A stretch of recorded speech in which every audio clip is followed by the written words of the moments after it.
Hej Ingeborg. Hej. Nu skal du høre her. Der er frokost nede i stuen. Skal du ikke med? Nej, tak. Jo, du har brug for noget at spise. Nej. Det er vigtigt, at du får noget at spise. Nu har du ikke spist det så lang tid. Jeg kan ikke spise min mave. Jo, du kan sagtens spise. Nej. Det er suppe, det kan du sagtens spise. Jeg kan ikke lide suppe. Jo, kartoffelsuppe, det kan Nej, du det kan jeg heller ikke lide. Det spiste du da i fredags, gjorde du ikke?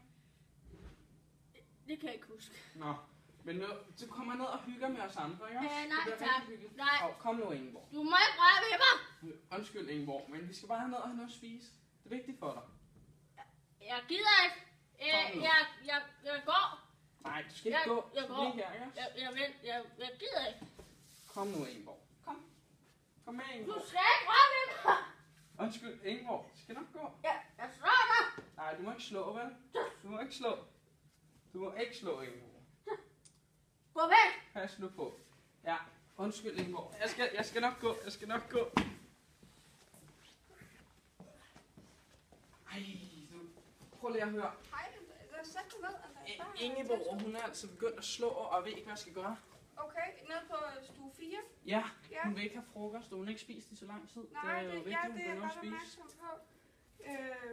Ja, jamen jeg kan godt se, at vi er nødt til at finde en løsning. Hej, Ingeborg. Hej. Nej, Ingeborg. Ingeborg! Kom, Ingeborg. Ved du hvad? Nej. Jo, nu skal du høre, hvad jeg siger til dig. Vi laver en aftale. Du kører lige ned på stuen, så kommer jeg ned til dig lige om lidt. Er det okay, Ingeborg? Ja. Kom, jeg kommer ned til dig lige om lidt.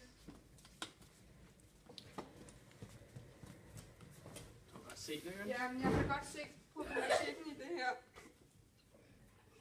Ja, ved du hvad, jeg tror, jeg har en journal liggende her et sted, der var den.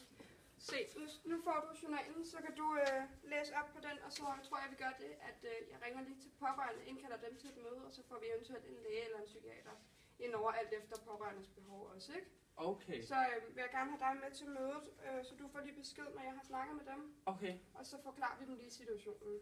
Tusind tak. Ja, Jeg og læser den her du igen. tager det bare stille og roligt med Ingeborg, ellers så skal jeg nok komme ned. Jeg tager Okay. ned til en lige om lidt. Super. Tak. Ja, velbekomme, Andreas.